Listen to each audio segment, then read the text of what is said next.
Hello everyone, welcome back to my channel. তো চলে এসেছি আজকে একটা নতুন ভিডিও নিয়ে। তো অনেক দিন বাদে আবার ভিডিও নিয়ে এলাম।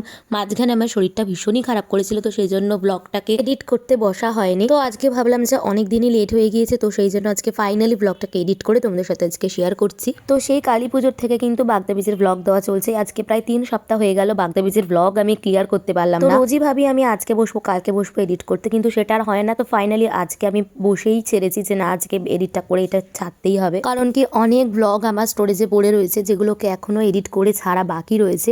তো এখনও ভাইফোঁটার ব্লগ বাকি, তারপরে আমার দিদির সাধে গিয়েছিলাম কৃষ্ণনগরী, তো সেখানেও অনেক মজা করেছি আমরা, তো সেটাও তোমাদের সাথে শেয়ার করা বাকি। তো যাই হোক, অনেক কথা বলে ফেললাম। তো আপাতত আবার আমরা বাগদা বিচেই ফিরে আসি। তো এখন দেখতে পাচ্ছ আমি আর আমার মেয়ে রাহি আর প্রিয়াঙ্কা দি আমরা তিনজনে মিলে জঙ্গল দিয়ে আবার যাচ্ছি বিচের দিকটা করে। কারণ সমুদ্রে সেই সকালবেলা গিয়েছে হচ্ছে ছোড়দা, নদো আর তাতান। কারণ আজকে যেহেতু আমাদের লাস্ট দিন বাগদা বিচে, তো সেই জন্য ওরা সকাল সকাল চলে গিয়েছে সমুদ্রে আর একবার স্নান করে নেওয়ার জন্য। ওরা ভীষণ ভালোবাসে স্নান করতে। আর জানো তো, যতবার এই সমুদ্রে যেতে হয় এই জঙ্গলটার মধ্যে দিয়েই তো যেতে হয়, তো এত দারুণ লাগে, এত ভালো লেগেছে আমার যে কি বলবো। চারিদিকটা দেখে তোমরা বুঝতেই পারছো যে কতটা সুন্দর চারপাশ। একদম ঝা চকচকে একটা মনোরম পরিবেশ, একদম শান্ত নিরিবিলি, যেখানে কোনো ঝঞ্ঝাট নেই, বাইরের কোলাহল নেই। মানে ভেতরে ঢুকলে মনটাই একদম সারাদিন ভালো হয়ে যায়। এত সুন্দর জায়গাটা দেখতে দেখতেই সারাদিন কেটে যায়। জানি না আর কয়েক বছর পর এই জায়গাটা এতটা সুন্দর থাকবে কিনা। যত বদ মানুষের নজরে এটা না পড়বে ততই ভালো। তো যাই হোক, ছোড়দা, তাতান আর নদকে ডেকে নিয়ে আমরা চলে এসেছি ফাইনালি আমরা আবার ক্যাম্পে। তো এখন আমরা সবাই মিলে বসে পড়েছি। তো আজকে বাগদা বিচের লাস্ট ব্রেকফাস্টটা করে আমরা চলে যাব হচ্ছে কি বাড়ির উদ্দেশ্যে, বাড়ির দিকে রওনা দেবো। টাটা, ওই বাপা কাকু tata, Tatan tata, tata tata, hello মোটু, টাটা বাগদা বিচ। হ্যাঁ ভালোই আমরা কাটালাম এই কদিন, হেভি মজা করেছি।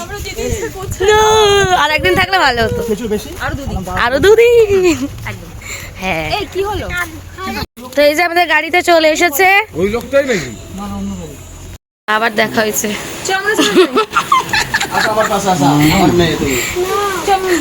এই যে এটা হচ্ছে তাতান, কেউ আছে আমার দেওর। হ্যাঁ আমার বাড়ি থাকলে চলে যাবো না, এই কাছাকাছি বেশি না, বেশি কাছাকাছি না।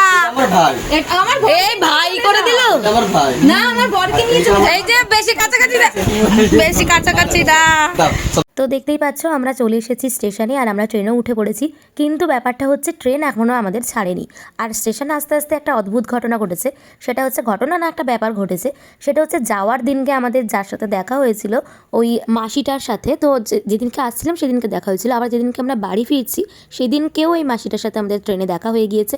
আমরা যেই ট্রেনটা করে ফিরছি উনিও সেই ট্রেনটাতেই রয়েছে। আর আসার দিনকে ওনার সাথে এত মজার মজার ঘটনা ঘটেছে যে আমাদের স্টেশনে একবার দেখে উনি চিনতে পেরে গেছে আমাদের।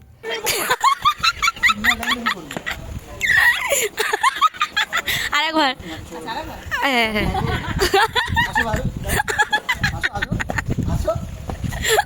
তুমি পাটা ধরে নাও, তুমি পাটা ধরো, পাটা ধরো ধরো ধরো, পাটা ধরে টেনে দাও। হ্যাঁ করো করো করো।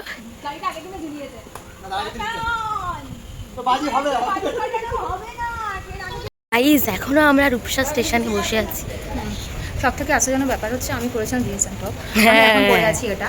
এটা হচ্ছে আমি যে কিভাবে চেঞ্জ করেছি সেটা একমাত্র আমি আরো জানি। এটা আমাদের ট্যালেন্ট। ট্যালেন্ট মানে এরকম ট্যালেন্ট আমরা আপনাকে বলতে পারবো না, মানে সরি আপনাদের বলতে পারবো না। কি ভালো লাগছে, চাইও না, এই ভালো তো লাগবে বিকজ আমরা সুন্দর।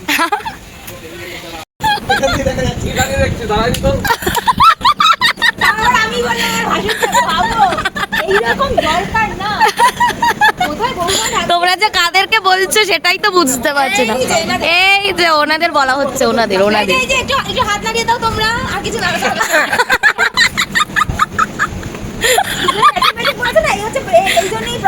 হ্যাঁ বউ যাক যাক, ভাইয়ের সাথে ম্যাচ হওয়া চাই। আচ্ছা বলে না, কাম্মা নাকি কাম্মা এসে বলে দিয়ে আজকে আমরা যাবো না। পাপার কাছে, পাপার কথাই ঠিক হবে একদম। এই যে শোনো, লোকা কাকা কি বলছে, কাম্মা এসে বলে নাকি এটা হচ্ছে। বলো আমি যাচ্ছি ওপরে, আমি যাচ্ছি ওপরে। আজ কি দম থাকলে খাওয়া কত আমাদের ও চলে যাবে, ও চলে যাবে।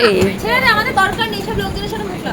আদাও জিজ্ঞাসা করা যে ছাড়বে না, আমরা বেরিয়ে যাবো। জিজ্ঞাসা করো, বাবা বলতে ছাড়বে না, বেরিয়ে যাবো। জিজ্ঞাসা করো না। আমি নিজে ছেড়ে দিচ্ছি। রাজধানী বেরোলে কি ছাড়বে? রাজধানী জিজ্ঞেস করো না। চলো যাই। দাঁড়াও, ওকে রেখে দেবো। এই রাহি আয় আয় আয়। এখন যাচ্ছি আমরা হচ্ছে লোকো পাইলটকে জিজ্ঞাসা করতে, প্রিয়াঙ্কা দি কাছে জিজ্ঞেস করতে। না মানে আমরা বলতেছি তাহলে আমরা রিটার্ন করবো, কারণ বাচ্চা না ক্যান্সেল হবে কি? ট্রেনটা কখন ছাড়বে, ট্রেনটা কখন ছাড়বে কোনো এখন পর্যন্ত বলা যাচ্ছে না। তো তোমরা তো দেখতেই পেলে আমরা স্টেশনে অনেকক্ষণ দাঁড়িয়েছিলাম, প্রায় 5 ঘন্টা ট্রেন লেট। আমাদের একদম অবস্থা খারাপ বলতে আমরা ঠিক আছি, বাট এতক্ষণ যেহেতু ট্রেনটা লেট একটা অস্বস্তি লাগছিল। এমনি কারো শরীর টরীর খারাপ হয়নি, কিন্তু লাস্ট একটা টাইমের পর এত বিরক্ত লাগছিল যে ধারণার বাইরে। তার মধ্যে পরিস্থিতি একদম জটিল হয়ে গিয়েছিল। মানে আমরা যেই স্টেশনে দাঁড়িয়েছিলাম রূপসা স্টেশনে, তো সেখানে তো অলরেডি 5 ঘন্টা ট্রেন লেট ছিল।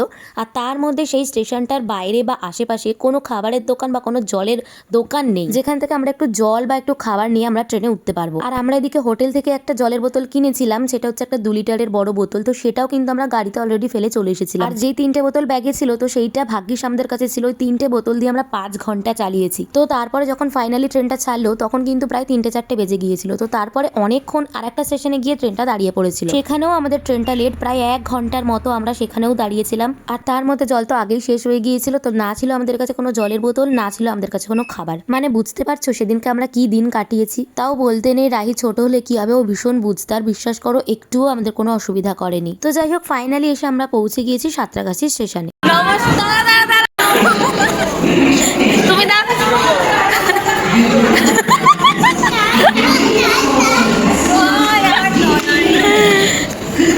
তুমি ধরো, আমি একটু গিয়ে করে আসি, নয়তো তো ইসে হবে না। নমস্কার কর, নমস্কার আমাদের ট্রেন ধরে নমস্কার। তো ফাইনালি কিন্তু আমরা সাঁতরাগাছি স্টেশনে নেমে পড়েছি। আর তোমরা বুঝতে পারলে যে আমরা ট্রেনটার প্রতি কতটা বিরক্ত হয়েছি। ট্রেন থেকে নেমেই কিন্তু আমরা প্রত্যেকে আমরা ট্রেনটাকে নমস্কার জানিয়েছি, যে যেন এই ট্রেনের সাথে আমাদের দেখা না হয়।